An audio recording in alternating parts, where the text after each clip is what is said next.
তানিয়া শিরিন, সহকারী অধ্যাপক, অর্থনীতি বিভাগ, ঢাকা কলেজ। অনার্স দ্বিতীয় বর্ষের আমার প্রিয় ছাত্ররা, আজকের অনলাইন ক্লাসে তোমাদের সবাইকে স্বাগত জানাচ্ছি। আজকে আমরা বাংলাদেশের অর্থনীতি এই কোর্সটির 6ষ্ঠ অধ্যায় শুরু করব। অধ্যায়টির শিরোনাম হচ্ছে বাংলাদেশের বহির্খাত, এক্সটার্নাল সেক্টর অফ বাংলাদেশ। এই অধ্যায়ের যে বিষয়গুলো সম্পর্কে আমরা আজকে জানব সেই বিষয়গুলো হচ্ছে: 1 নম্বর,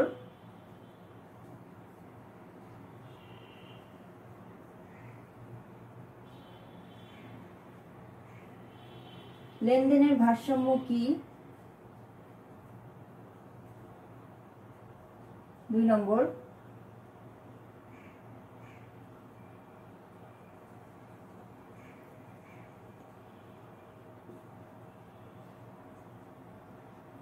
লেনদেনের ভারসাম্য ও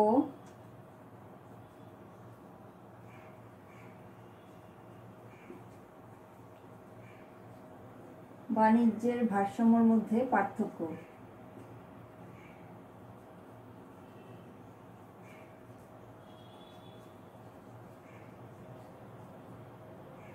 3 নম্বর,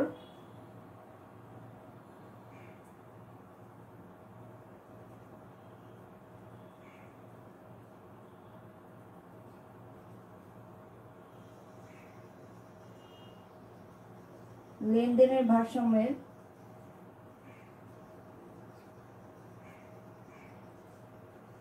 সাম্প্রতিক অবস্থা।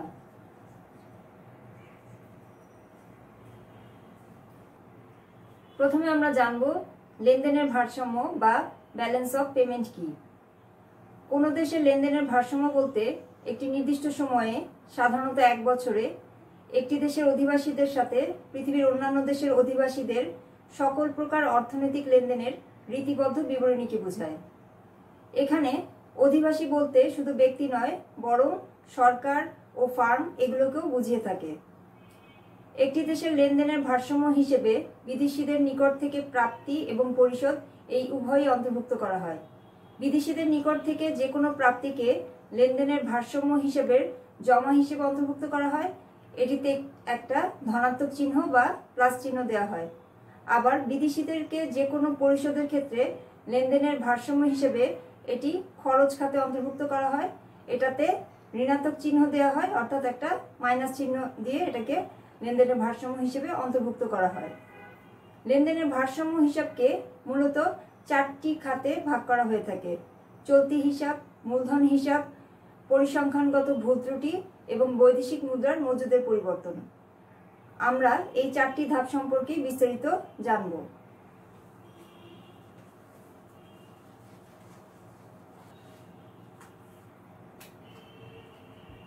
লেনদেনের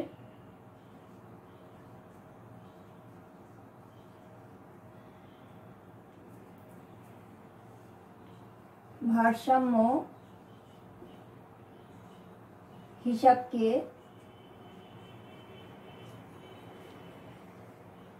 4টি প্রধান খাতে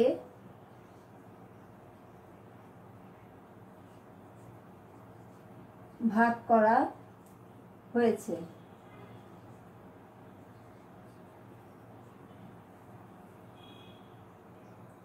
1 নম্বর,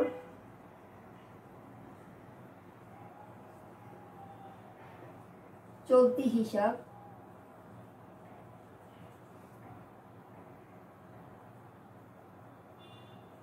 2 নম্বর,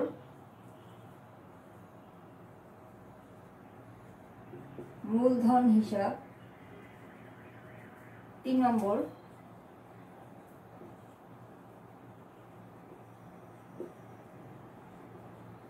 পরিসংখ্যানগত ভুল ত্রুটি। 4 নম্বর, বৈদেশিক মুদ্রার মজুদের পরিবর্তন।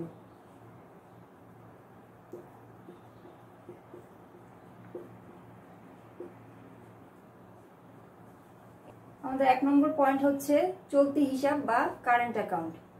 চলতি হিসাবে সেই সব লেনদেন অন্তর্ভুক্ত করা হয় যেগুলো চলতি আয় সৃষ্টি এবং চলতি খরচের সাথে সম্পৃক্ত। চলতি হিসাবকে আবার 3টা ভাগে ভাগ করা হয়: দ্রব্য বাণিজ্য, সেবাকর্মে বাণিজ্য এবং অপরিশোধিত হস্তান্তর। তাহলে আমরা দেখতে পাচ্ছি যে চলতি হিসাবকে আবার 3টা ভাগে ভাগ করা হচ্ছে। প্রথম হচ্ছে দ্রব্য বাণিজ্য বা দৃশ্যমান বাণিজ্য,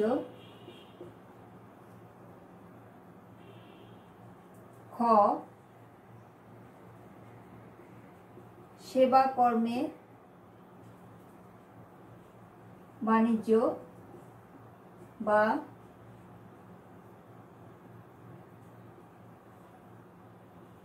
অদৃশ্যমান বাণিজ্য,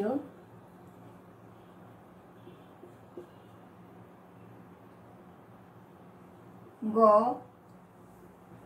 নিট অপরিশোধিত হস্তান্তর।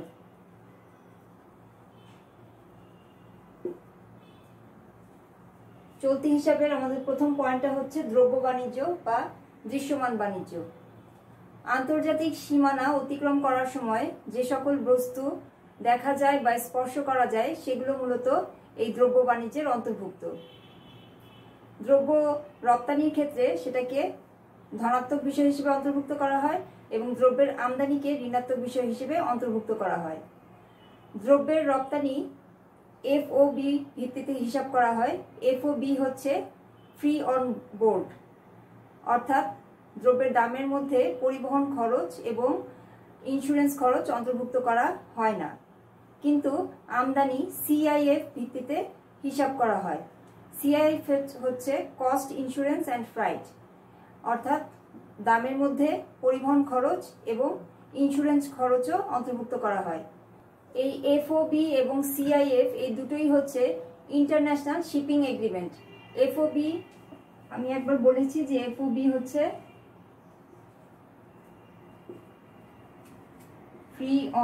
Free on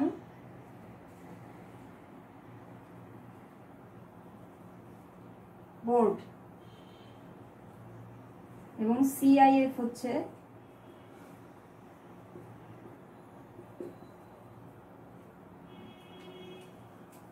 cost, insurance and fruit. এই দুটোই হচ্ছে আমাদের ইন্টারন্যাশনাল শিপিং এগ্রিমেন্ট। এরপরে আমাদের চলতি হিসাবের দ্বিতীয় যে পয়েন্টটা সেটা হচ্ছে সেবা কর্মে বাণিজ্য বা অদৃশ্যমান বাণিজ্য। এর আগে আমরা পড়েছি যেটা দ্রব্য বাণিজ্য, এটাকে কিন্তু দৃশ্যমান বাণিজ্য বলা হয়, কারণ যেহেতু ওখানে দ্রব্য যেটা আমদানি বা রপ্তানি করা হয় সেটা দেখা যায় এবং স্পর্শ করা যায়। সেবা কর্মে বাণিজ্য বা অদৃশ্যমান বাণিজ্যকে আবার দুটো ভাগে ভাগ করা যায়: অউপকর্ম সেবাকর্ম এবং উপকর্ম সেবাকর্ম। অউপকর্ম সেবাকর্ম হচ্ছে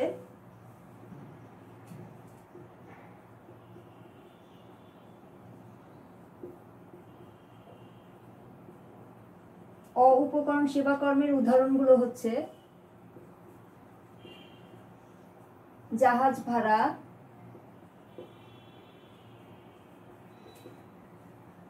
ব্যাংকিং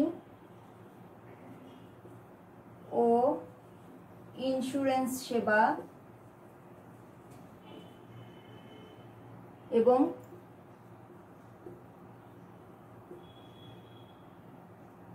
পর্যটকের ব্যয় ইত্যাদি। আর উপকরণ সেবাকর্ম হচ্ছে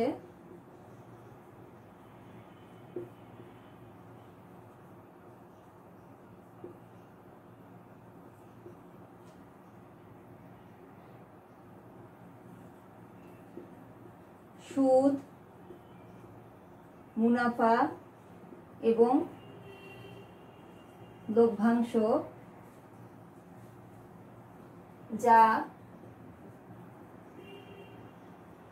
উৎপাদনের উপাদান ব্যবহারের জন্য দেয়া হয় বা পাওয়া যায়।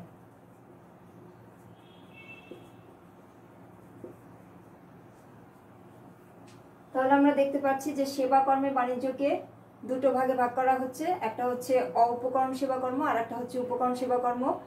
অউপকরণ সেবা কর্মের মধ্যে জাহাজ ভাড়া, ব্যাংকিং, ইন্স্যুরেন্স সেবা এবং পর্যটকের ব্যয় এগুলো অন্তর্ভুক্ত। এবং উপকরণ সেবা কর্মের মধ্যে সুদ, মুনাফা, লভ্যাংশ, যেগুলো হচ্ছে উৎপাদনের যে উপকরণগুলো আছে সেগুলোর থেকে যে আয়টা হচ্ছে সেটা হয় বিদেশিদেরকে দেয়া হচ্ছে বা বিদেশিদের কাছ থেকে পাওয়া যাচ্ছে, এগুলো এই উপকরণ সেবা কর্মের অন্তর্ভুক্ত। যেহেতু এই সেবা কর্মটা দেখা যায় না বা স্পর্শ করা যায় না, সেজন্য এটাকে কিন্তু অদৃশ্যমান বাণিজ্য বলা হয়ে থাকে।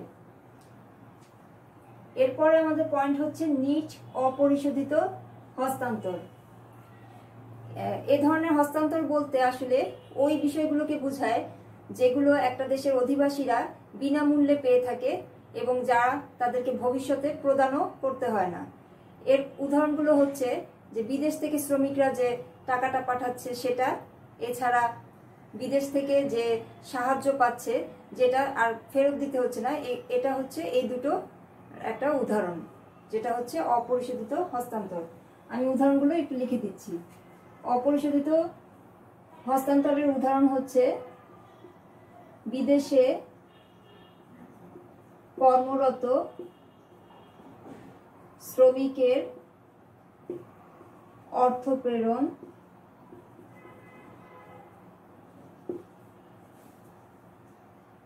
এবং বিদেশি সরকারের কাছ থেকে বিশুদ্ধ সাহায্য ইত্যাদি। তাহলে আমরা দেখতে পাচ্ছি যে আমাদের যে চলতি হিসাব সেটাকে তিনটা ভাগে ভাগ করা হচ্ছে: দ্রব্য বাণিজ্য বা দৃশ্যমান বাণিজ্য, সেবা কর্মে বাণিজ্য বা অদৃশ্যমান বাণিজ্য, এবং নিট অপরিশোধিত হস্তান্তর।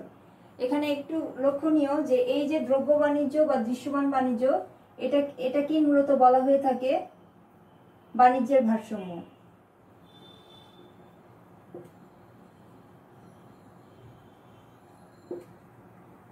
তাহলে আমরা দেখতে পাচ্ছি যে বাণিজ্যের ভারসাম্য হচ্ছে যে ব্যালেন্স অফ পেমেন্ট বা লেনদেনের যে ভারসাম্য, তার চলতি হিসাবের একটা অংশ হচ্ছে বাণিজ্যের ভারসাম্য। আমাদের 2 নম্বর পয়েন্ট হচ্ছে মূলধন হিসাব বা ক্যাপিটাল অ্যাকাউন্ট। মূলধন হস্তান্তরের মাধ্যমেও বিভিন্ন দেশের মধ্যে লেনদেন হতে পারে। ব্যালেন্স শিটে মূলধনের লেনদেন সংক্রান্ত যে তথ্যগুলো সন্নিবেশিত হয় সেটাই মূলধন হিসাব নামে পরিচিত। মূলধনের এই লেনদেন স্বল্পমেয়াদী হতে পারে, আবার দীর্ঘমেয়াদী হতে পারে। যেমন বিদেশে কোনো কোম্পানির শেয়ার ক্রয় বা দীর্ঘমেয়াদী ঋণপত্রের বিনিয়োগ অথবা বিদেশে কোনো কারখানায় স্থাপন, এগুলো হচ্ছে দীর্ঘমেয়াদী মূলধনের উদাহরণ। আবার এক দেশ থেকে অন্য দেশে লিকুইড অ্যাসেট বা তরল সম্পদের স্থানান্তর, যেমন বিদেশে কোনো ব্যাংকে রক্ষিত তহবিল বা স্বল্পমেয়াদী যে ঋণপত্র সেগুলো ক্রয়, এগুলো হচ্ছে স্বল্পমেয়াদী মূলধনের উদাহরণ। মূলধনের লেনদেন দুটো দেশের সরকারের মধ্যে হতে পারে, আবার সরকার এবং অন্যান্য দেশের বেসরকারি প্রতিষ্ঠানের মধ্যে হতে পারে, অথবা দুটো দেশের বেসরকারি প্রতিষ্ঠানের মধ্যেও হতে পারে। লেনদেনের ভারসাম্য হিসাবের 3 নম্বর যে খাত সেটা হচ্ছে পরিসংখ্যানিক ভুল ত্রুটি। লেনদেনের ভারসাম্য হিসেবে যে লক্ষ লক্ষ পৃথক লেনদেন অন্তর্ভুক্ত করা হয় সেগুলোর পরিপূর্ণ বা নির্ভুল তথ্য পাওয়া খুব কঠিন ব্যাপার, কারণ লেনদেনের ভারসাম্য হিসাব করার সময় অনেকগুলো ভুল ত্রুটি হয়ে থাকে। যেমন তথ্য পেতে অনেক সময় দেরি হয়, চোরা কারবার হয়, অর্থ প্রদানের পরিমাণ কম করে দেখানো হয় ইত্যাদি বিভিন্ন কারণে লেনদেনের ভারসাম্য হিসেবে যে দেনা এবং পাওনার দিক তা সমান হয় না। এই সমতা আনার জন্য যে সমন্বয় প্রয়োজন সেটাকেই পরিসংখ্যানিক ভুল ত্রুটি হিসেবে অন্তর্ভুক্ত করা হয়। আমাদের 4 নম্বর পয়েন্ট হচ্ছে বৈদেশিক মুদ্রার মজুদের পরিবর্তন। মজুদ 3 ধরনের হয়ে থাকে, যেমন মজুদ তিন ধরনের হয়ে থাকে। এক, আমেরিকার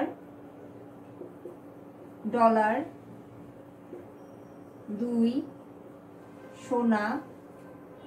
তিন, আন্তর্জাতিক মুদ্রা তহবিল থেকে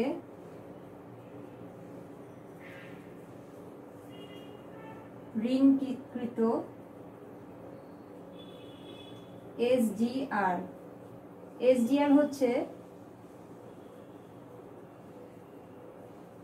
স্পেশাল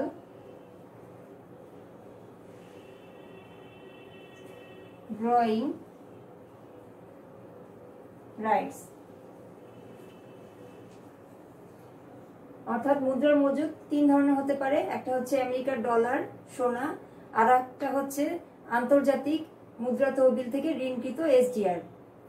মুদ্রার এই মজুদ যে দেশের অভ্যন্তরেই হতে হবে সেটা কিন্তু না, কারণ অধিকাংশ কেন্দ্রীয় ব্যাংকই তাদের মজুদের কিছুটা অংশ বিদেশে কেন্দ্রীয় ব্যাংকের হিসাবে জমা রেখে থাকে।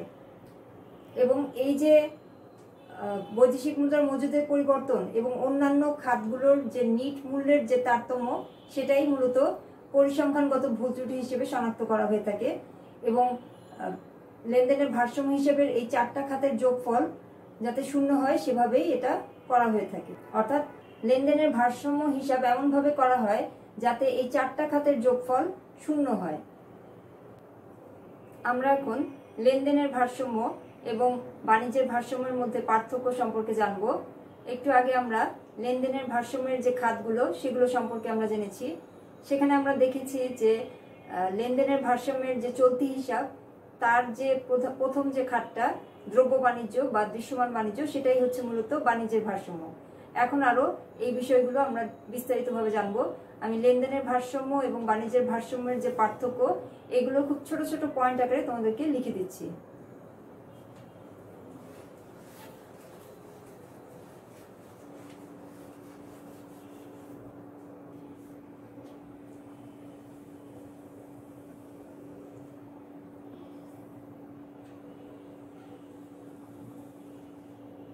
প্রথম কলামে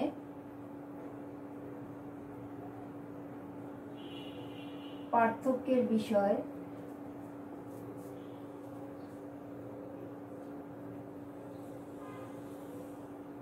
দ্বিতীয় কলামে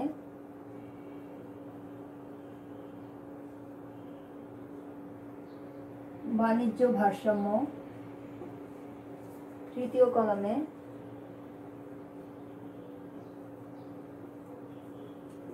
লেনদেনের ভারসাম্য।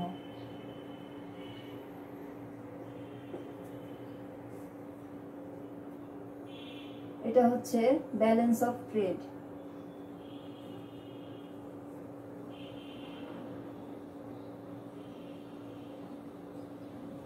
এবং লেনদেনের ভারসাম্য হচ্ছে ব্যালেন্স অফ পেমেন্ট।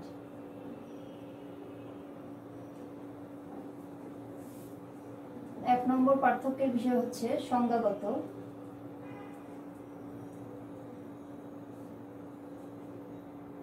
বাণিজ্যের ভারসাম্য দৃশ্যমান দ্রব্যের আমদানি ও রপ্তানির হিসাব।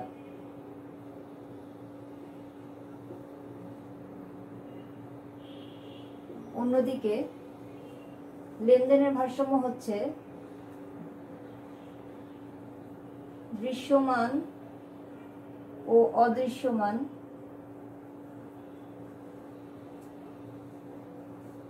দ্রব্য ও সেবা সামগ্রীর আমদানি ও রপ্তানির হিসাব।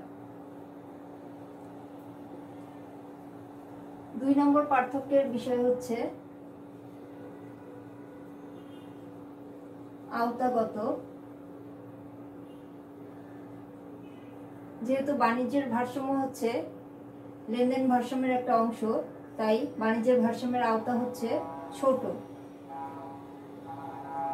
আওতা ছোট। অন্যদিকে লেনদেনের ভারসাম্যের আওতা হচ্ছে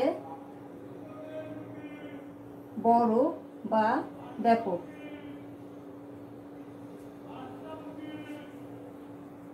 3 নম্বর পয়েন্ট, উপাদানগত। বাণিজ্যের ভারসাম্য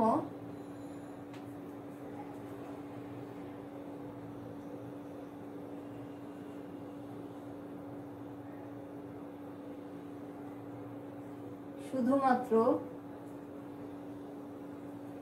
দৃশ্যমান প্রাপ্তি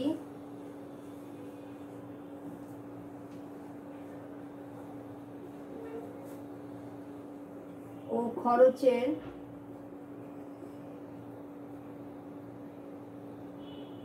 উপাদান বিবেচনা করা হয়। অন্যদিকে লেনদেনের ভারসাম্যে দৃশ্যমান ও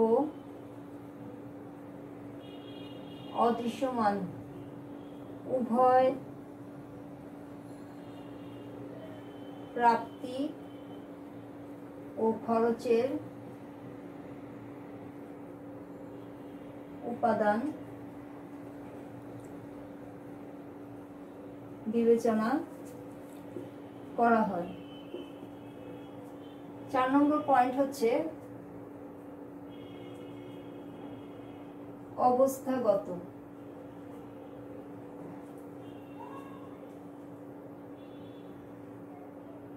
বাণিজ্যের ভারসাম্য অর্থনীতির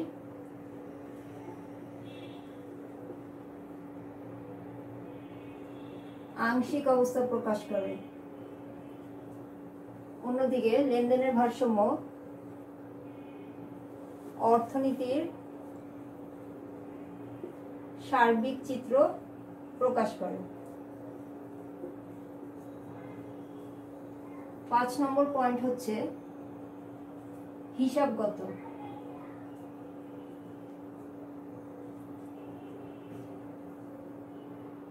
বাণিজ্যের ভারসাম্য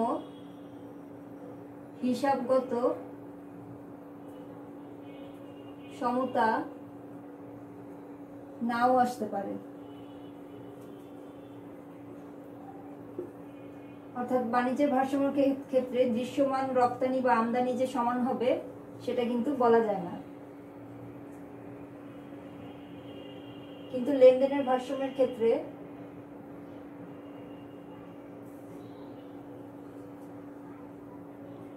হিসাবগত অর্থে লেনদেনের ভারসাম্য সর্বদাই সমতা প্রাপ্ত হয়।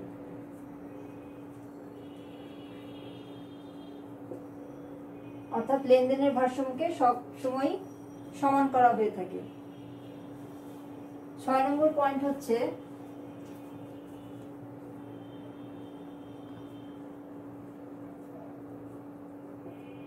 বাণিজ্যের প্রকৃত অবস্থা।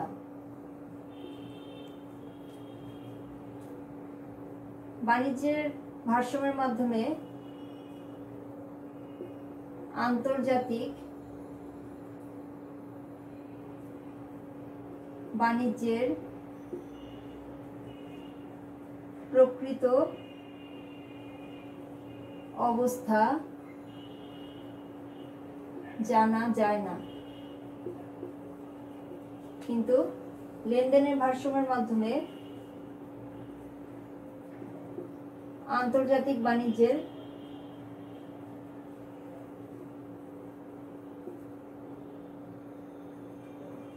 প্রকৃত অবস্থা জানা যায়।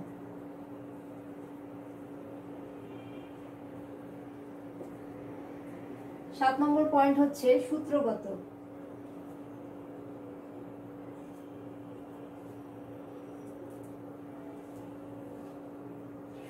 কত, balance of trade BT equal to X minus M. এখানে এক্স হচ্ছে দৃশ্যমান রপ্তানি এবং এম হচ্ছে দৃশ্যমান আমদানি। অন্যদিকে balance of payment BP equal to R minus P. এখানে আর হচ্ছে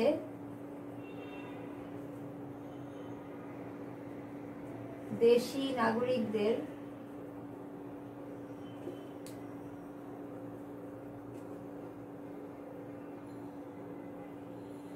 মোট প্রাপ্তি এবং পি হচ্ছে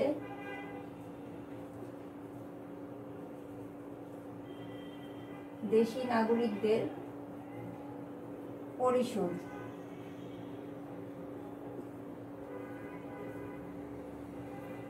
8 নম্বর পয়েন্ট হচ্ছে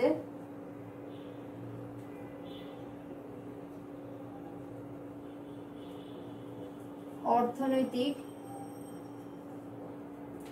পরিকল্পনা। বাণিজ্যের ভারসাম্যের মাধ্যমে বা এর ভিত্তিতে অর্থনৈতিক পরিকল্পনা প্রণয়ন করা যায় না।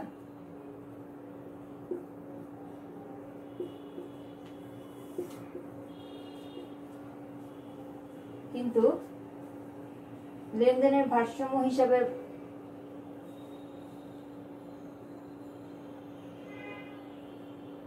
অর্থনৈতিক পরিকল্পনা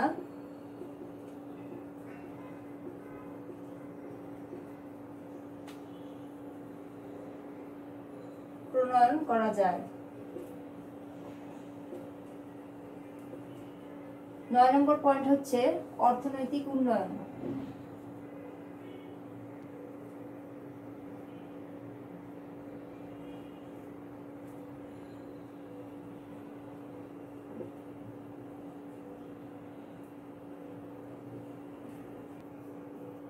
বাণিজ্যের ভারসাম্য যদি অনুকূল থাকে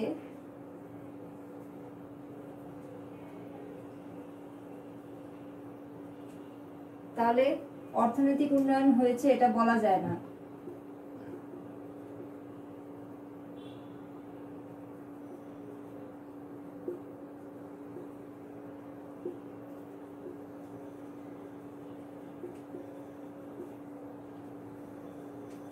কিন্তু লেনদেনের ভারসাম্য অনুকূল থাকলে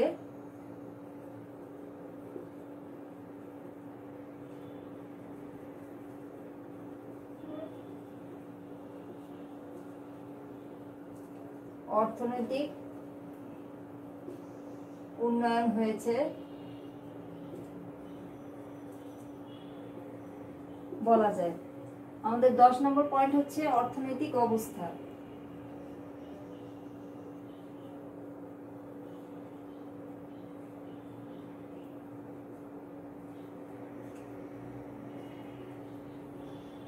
বাণিজ্যের ভারসাম্যের মাধ্যমে একটা অর্থনীতির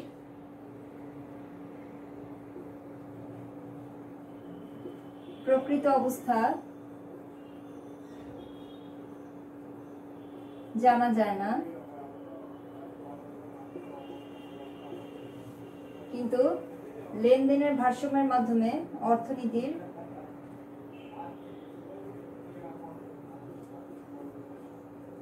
প্রকৃত অবস্থা জানা যায়।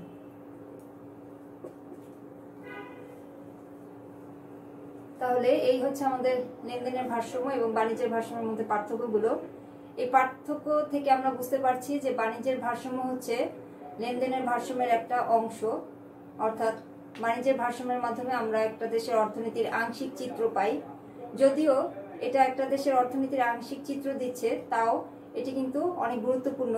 বিশেষ করে দেশের প্রচার মাধ্যমে এটা যথেষ্ট গুরুত্ব সহকারে এটা প্রচার করা হয়, কারণ আসলে দৃশ্যমান যে রপ্তানি বা আমদানি সেটার হিসাব খুব সহজে পাওয়া যায়, কিন্তু সেবা কর্ম এবং অন্যান্য যে পরিসম্পদ সেগুলোর হিসাব কিন্তু এত সহজে পাওয়া যায় না, এবং যে কারণে এটা খুব গুরুত্বপূর্ণ একটা বিষয়। এছাড়াও যদি একটা দেশের এই বাণিজ্যের ভারসাম্যটা অনুকূল থাকে তখন কিন্তু খুব সহজেই বলা যায় যে অর্থনীতি ভালো অবস্থায় আছে, যেহেতু দেশের যে রপ্তানি সেটা বেশি হওয়া মানেই হচ্ছে যে ওই দেশের পণ্যের চাহিদা আছে এবং দেশীয় যে নাগরিকরা তারা ওই পণ্যটা ব্যবহার করছে, যার ফলে বলা যায় যে অর্থনীতি ভালো অবস্থায় যাচ্ছে। আবার এই বাণিজ্যের ভারসাম্য যদি প্রতিকূল থাকে তাহলে বোঝা যায় যে দেশীয় যে পণ্য সেটার বাজার নেই, সেটার বাজার ভালো না, যে কারণে এই পণ্যটার চাহিদা কম এবং দেশীয় বাজারেও পণ্যটার চাহিদা কম এবং অর্থনীতি ভালো অবস্থায় নেই, এটা মোটামুটি বলা যেতে পারে। এই হচ্ছে আমাদের লেনদেনের ভারসাম্য এবং বাণিজ্যের ভারসাম্যের মধ্যে যে পার্থক্যগুলো সেটা। এখন আমরা সাম্প্রতিক সময়ে বাংলাদেশের লেনদেন ভারসাম্যের অবস্থা সম্পর্কে জানব।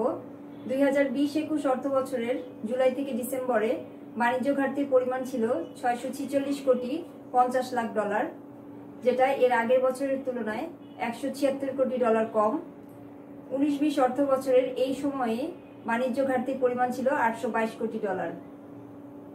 বাংলাদেশ ব্যাংকের 2020-21 অর্থ বছরের জুলাই থেকে ডিসেম্বরে ব্যালেন্স অফ পেমেন্টের উপর করা হালনাগাদ প্রতিবেদনে এসব তথ্য উঠে এসেছে।